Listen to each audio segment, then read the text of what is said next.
Good evening. I'm Dr. K. Aggarwal, the host for the show today.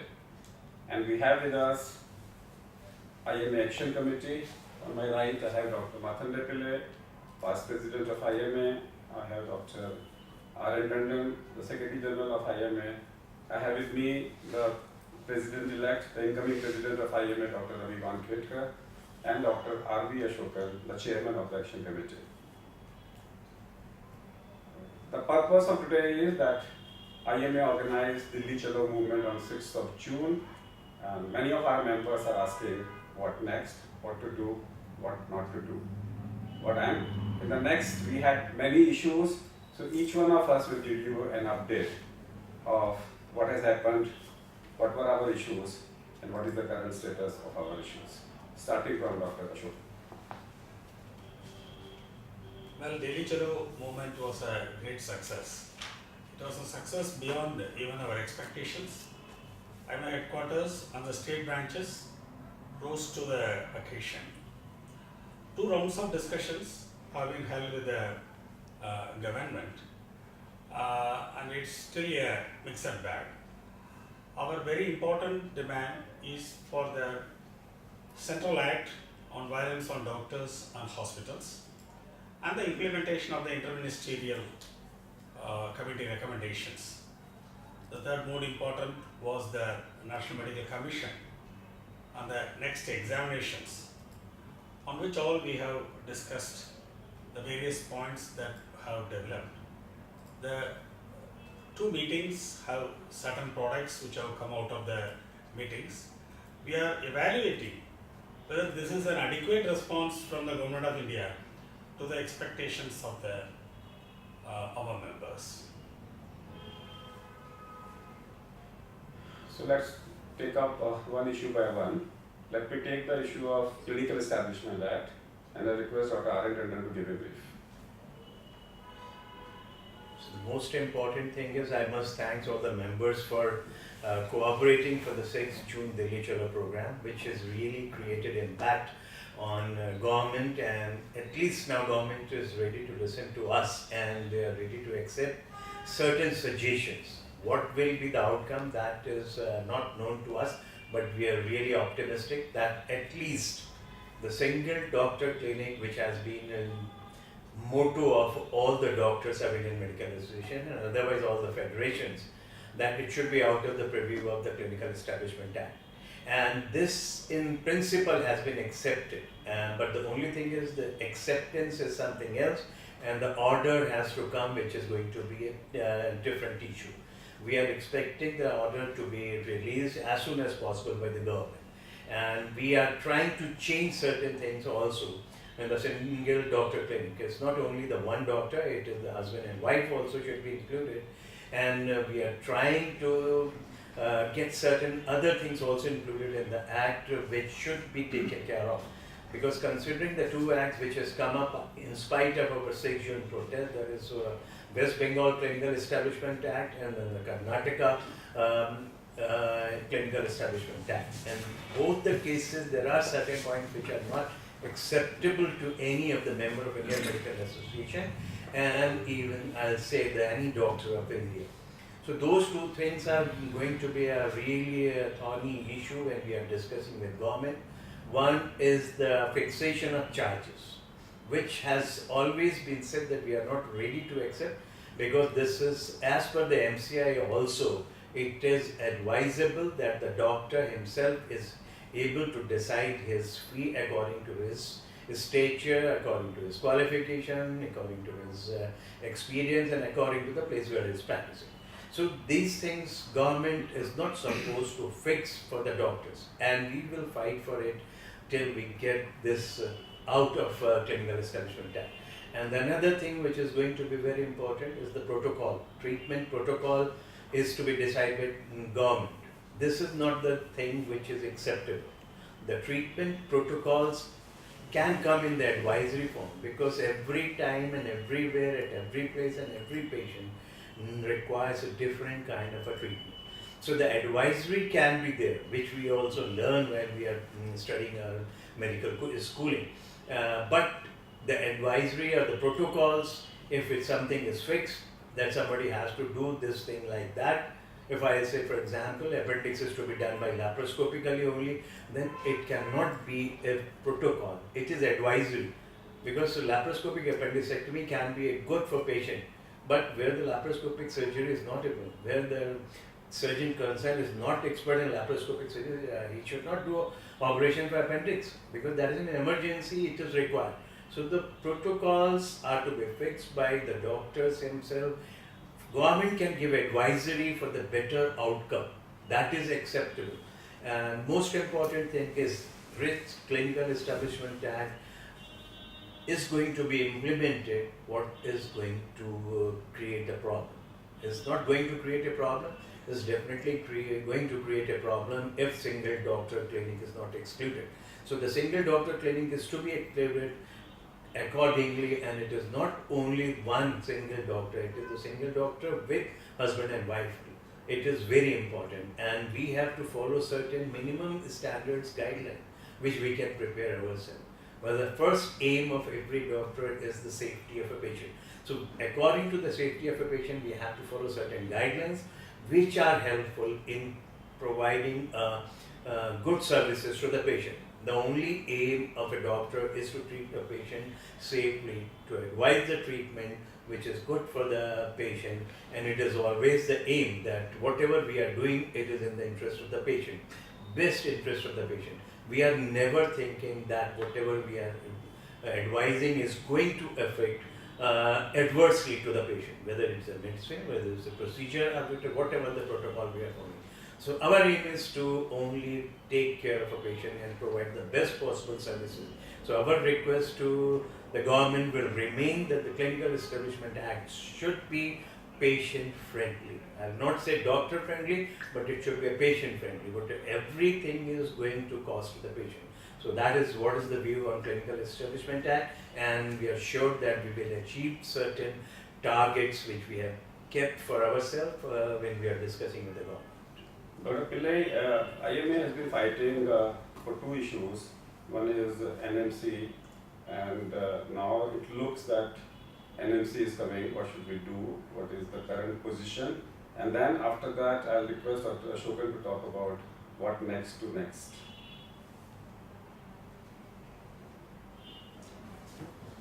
National Medical Commission is one issue on which we really have to fight. Because if you look at the Medical Council Act and National Medical Commission, the proposed new regulatory body, the objectives are all same. For both, all the objectives are same. And then what is the purpose of having a new act, the National Medical Commission? So we are at a loss to know why it should come. And a regulatory body has to be a watchdog on the government, on issues for which the body is formed. As for medical education, standards of medical education, and even healthcare delivery, the policies can be formed only from feedback, right from a general practitioner up to a top consultant or a professor or even a vice chancellor. So the whole spectrum has to contribute in forming an opinion as to what is best as far as health delivery is concerned, and what is to be taught to the MBBS graduates to equip themselves to even the foreseen problems that will come, say, the next 5 years or 10 years. For that, you have to have a very, very vibrant, dynamic curriculum and syllabi, and that is enshrined in the Medical Council Act itself. What we find is that many of the issues where Medical Council is found fault are not the fault of Medical Council itself. For example, the curriculum that the Medical Council prepares has to get the approval of the Central Ministry or the Health Ministry.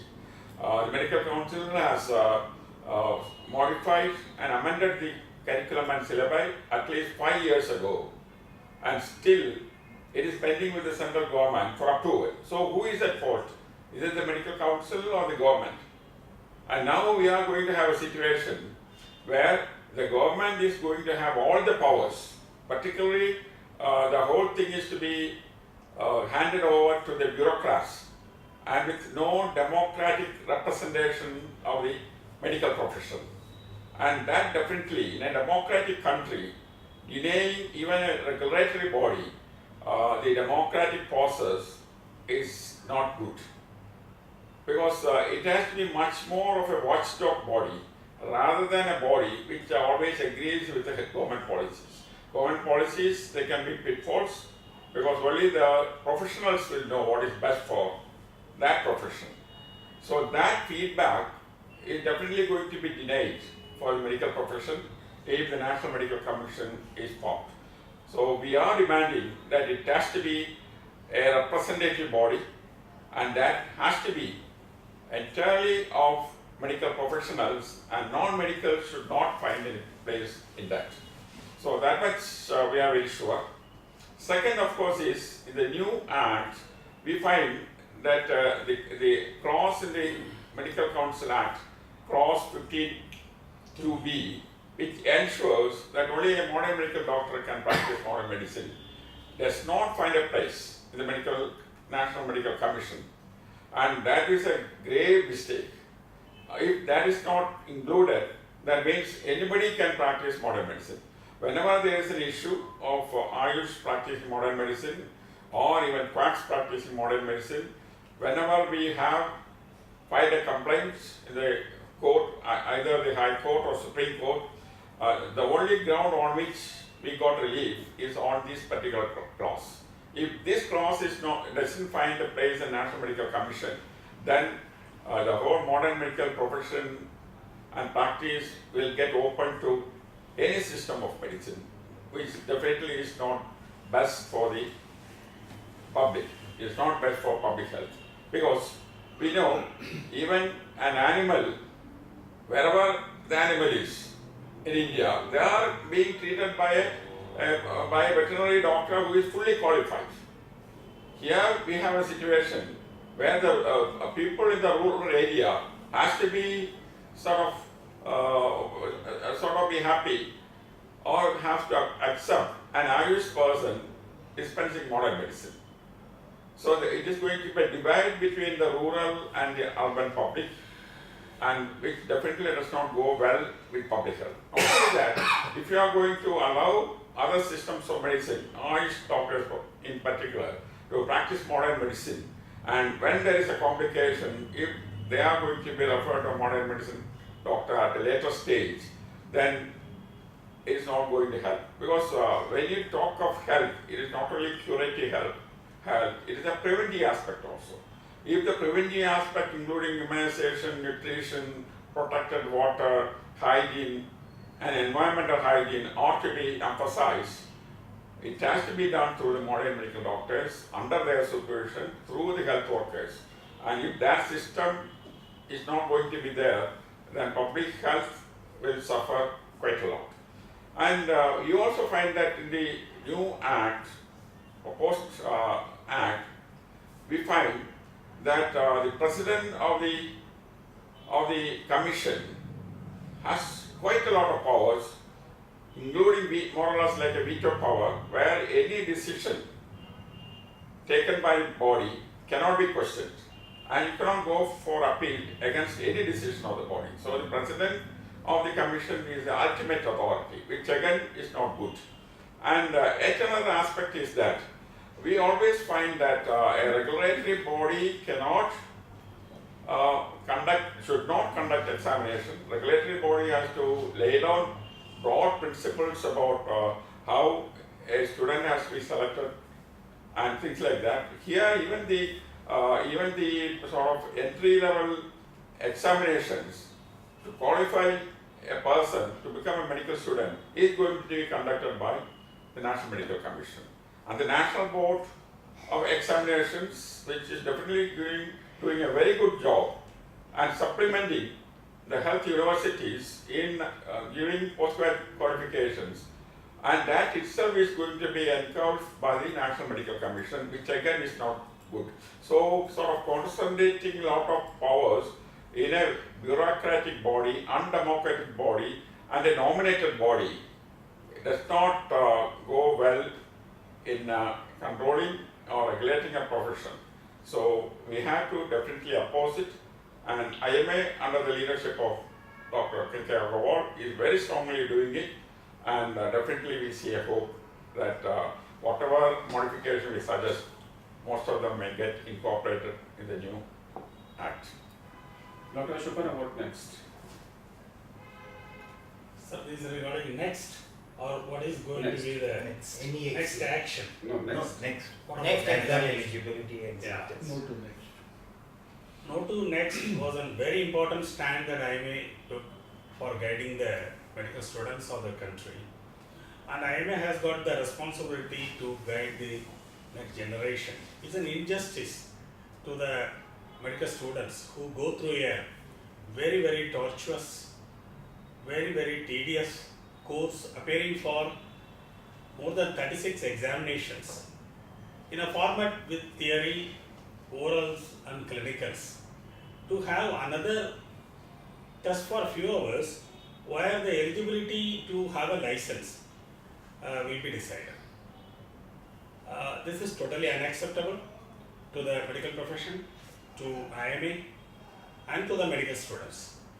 We may have some accommodations with the government if the government insists on the name of a National Medical Commission, in the issue of the National Medical Commission. Like if there is an adequate electoral component which is substantial, not symbolic. Like if the non-medical component of the NMC is removed, if the controversial Schedule 4, which gives a backdoor entry to other systems of medicine to get registration, is removed, or if our protective clause in the MC Act 15(2)(b) is restored in NMC, we may consider whether we could accept NMC. But on the question of next, there is no way that the Indian Medical Association and the medical students could accept. So the next frontier on action is going to be on the next. On behalf of all the medical students in all the medical colleges, we are still evaluating what the action should be, how the action should come, whether it should be horizontal, spread all over all districts of India. Today we will be able to decide at the end of this meeting. Thank you. Dr. Umonga, on 6th of June, what are your personal views? 6th of June was a very good program. In fact, we were able to mobilize many people physically as well as on the net also. But at the end of the day, we believe that a lot more is to be done. That may be only the beginning of it. We were able to highlight our issues. We took everything to the masses in our doctors also.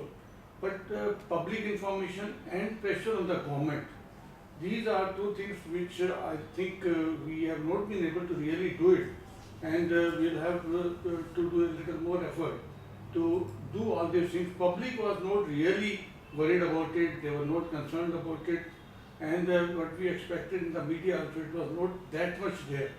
And similarly, the government, maybe they may be considering that it was one of those cases. I mean, they are all political people, and another few hundred, few thousand people collecting in Delhi may not matter to them. But definitely, it's such a big movement of doctors. We may not be able to do it again, but the government has to be pressurized by all other means also. Dr. Ravi, we all understand that the image of the medical profession is at stake. We are considered demigods. And demigods means that people expect us two things. They expect us a universal beneficence, that means sabka wala, and mandatory non-beneficence, that means kisi ka nuksan na ho. When it comes to cuts and commissions, people feel there is a cheating, there is a fraud, and the public perception today is that more number of doctors are taking cuts and commissions than the number who is not taking it. That's what the perception is. That's a perception of the intellectuals also. That's also a perception of the media. which needs to be cut. Now we have heard that Maharashtra is trying to bring a legislation for which already we have provisions in Medical Council of India 6.4.1 and 6.4.2. Can you just, because you have attended that meeting, can you brief the people what we are doing in this particular? Thank you, KK sir. Firstly, before coming to the anti-commission law, let me congratulate you and the entire headquarter team for conducting various successful agitations in the last 6 months, starting from 16th of November 2016, where really now IMA is working like a trade union, wherein highlighting and fighting for the issues of common members. And this is a journey which we have started, and we are very sure that with the help of each and every common member and all the leaders together, we will be able to achieve at least giving some consolation, not only to the medical fraternity but also to the community at large. And as a part and parcel of this anti-commission law which is proposed by the government of Maharashtra, IMA, as you very well know and which you yourself have documented it n number of times, we as a IMA have a well documented zero tolerance policy for unethical practices, which includes cuts and commissions. We have already demanded that there should be a central law regarding this. Our only fears are that one should really look into the problem that why cuts and commissions has increased in the last 20 years. When we broadly try to analyze it, few things emerge.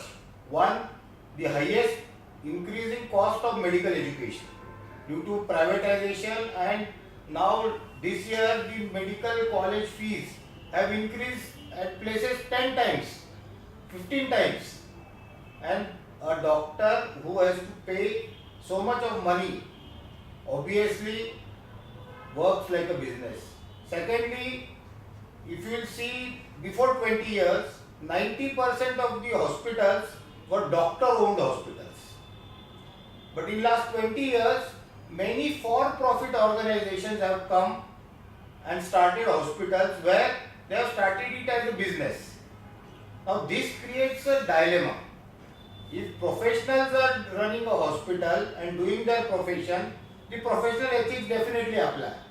But when it is a business or a trade or an industry, which ethics will apply? Whether professional ethics will apply or business ethics will apply? We are saying all hospitals should have professional ethics only. But what they are claiming, that we are business houses, where giving commissions is officially allowed. So our aim and our contention is simple, that individual doctors are already governed by MCI Code of Ethics. The problem of cuts and commission mainly occurs in big hospitals, wherein not only the patient is exploited, but even doctor is exploited. As you have rightly put, now we need to come out with a model contract between a hospital management and a employee doctor. Many a times in these big hospitals, the employee doctor is not aware of what the hospital management is doing, and that poor doctor is blamed for all the ills which has happened regarding in that hospital. So it is very now clear that the law should be equitable. Our demands are too simple. We are not against this anti-commission law. We are in fully support of it. Either a de novo law if it is legally possible, or modifications in existing laws. Our only two simple things are, one, it should be equitable. Only individual doctors should not be harassed. The main big fish who have really institutionalized commission practice, and they are doing it under garb of either educational tours, conducting sponsored CMEs, or making them panel doctors and giving them cuts officially by check. They should also be punished, rather they should, exemplary action should be taken against this big fish. And second point is, who should be the appropriate authority for this? In the proposed law, as of today, it is proposed that the anti-corruption department of the police would be the appropriate authority. This may lead to lot of problems regarding unleashing of a police raj. What we suggest that either have some sort of medical commission where there are medical doctors, or at least minimum some ex-judicial persons who can then scrutinize these complaints and send it to the state medical council, where state medical council is already empowered to take action against doctors. What is needed is modification in the existing nursing home laws or state commission laws, wherein the big hospitals or clinical establishments come under this unethical practices. Otherwise, IMA totally opposes the cuts and commissions, which is especially becoming a big problem for our younger members who are starting practice. And really, we are very, very worried because they are also exploited to a great extent. Not only the patients are exploited, doctors are also exploited. So IMA supports all such measures, provided there are enough safeguards for an honest doctor. Thank you, Dr. Ravi. And that's all what we have discussed till now in our action committee meeting, which is being held since morning, and we are continuing after the webcast. We are sure that we are going to have something next. That means next after Dilli chalo is on the research. We are releasing a series of, a lot of actions have come by the government. We have all circulated, government has written to all the states, all the state chief secretary, which is a big achievement. Government has put ads, government is considering changes in PCP and DT and Clinical Establishment Act, but a lot needs to follow. For us, these are not the ultimatums. We still need to continue our protest. Government has exceeded that NMC now has become from non-democratic to democratic. They maintained the ratio of 60 to 40. That was there in the existing MCI, but why short? Why the number of representation from the states have gone down to 29 in totality? No, that's something you're taking the rights. Suppose every state, up till now, every state doctor had a chance of getting elected. Now that chance is being taken away. Only 9 members, which state will come, which state will not represent. I think that's a matter of discussion which IMA is trying to take. So the first thing IMA is doing is, during parliamentary session, IMA is coming out with a daily ad to sensitize the member of parliaments. 2, we are going to have a meeting with the member of parliaments who are doctors within this parliamentary session to sensitize them about our problems. And 3rd is that what will be our next mode of protest. I personally feel we are still debating. We will come back to you in the next 48 hours whether it requires a violence or a non-violence. If it is a non-violence, we will come out to be something like fast. And if it is a violence, that will strike. We are still debating over it. Your views are welcomed. You can write to us. What are your views? What should we continue with our satyagraha approach, or should we indulge into a complete we totally convert ourselves into a trade union and go to strike? We will come back to you in the next 48 hours with our decision. And thank you for joining us in this webcast, and goodbye till next Thursday. Thank you.